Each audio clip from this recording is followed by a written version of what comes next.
I really loved his take on the movie, which was sort of more energetic, more emotional. And I suppose those are the two things that he's kept doing, apart from the fact that he's, directs it infinitely better than I would have done. And every day is a joy just watching him at work and seeing how he sees a scene and then thinks of 3 things to happen in the scene, which, no usual director would do. It's been a sort of great balance, I think, between my slightly leisurely emotionality, I would say, and his sort of much more passionate and energetic emotion. But we've got on very well. I thought it might be complicated. I've had complicated with relationships with directors before. And then suddenly, after 3 weeks had gone by, I thought, oh, it's not. We refer to Himesh as the hardest working man in show business, and he certainly has been in pretty well every shot of every day of this film. And there are 2 things which I particularly would compliment. One is, actually, as the days have gone by, he's found a way of being ever more himself on camera. We sort of picked him because of the man that he is, even though there's obviously a huge amount of acting. But he actually, and I think this was the mixture between him and Danny, he became more confident, more delightful, more himself every day. So that was great. And secondly, he's young and he's keen, which means that on days, and there have been 15 of them where he had to sing songs, he did them 40 times. It would have been so easy to say, well, look, these are the 5 where you have to sing the song properly, and then after that we'll kind of have to edit the tracks and it'll be a bit complicated, and why don't you just do half the song?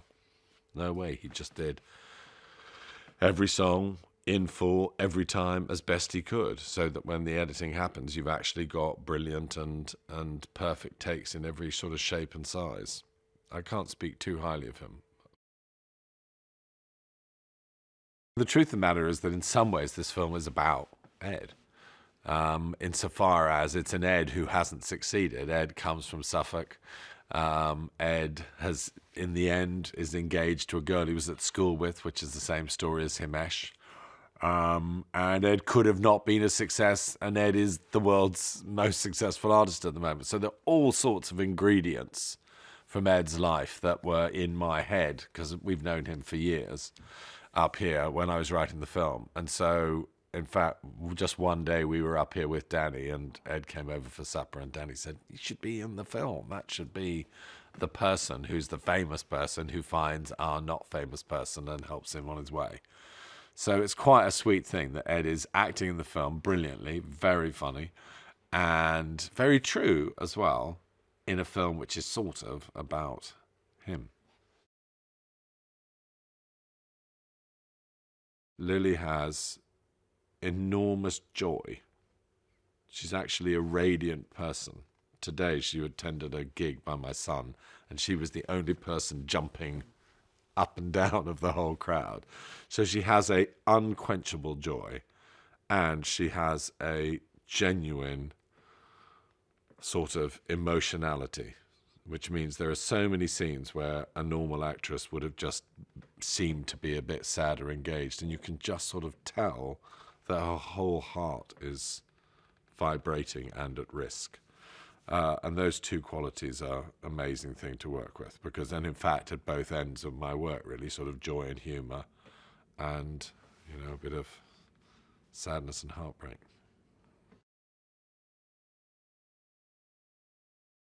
In a way, the Beatles is where my sort of emotional and artistic life began. I was completely obsessed by them. I had 2 older sisters who bought their records early.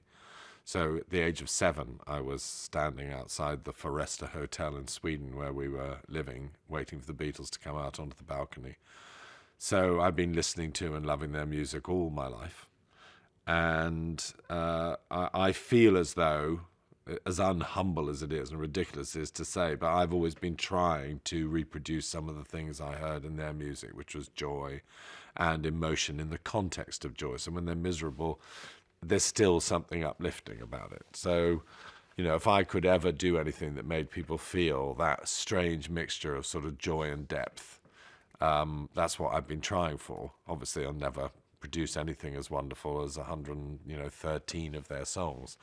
but they have been my lifelong inspiration.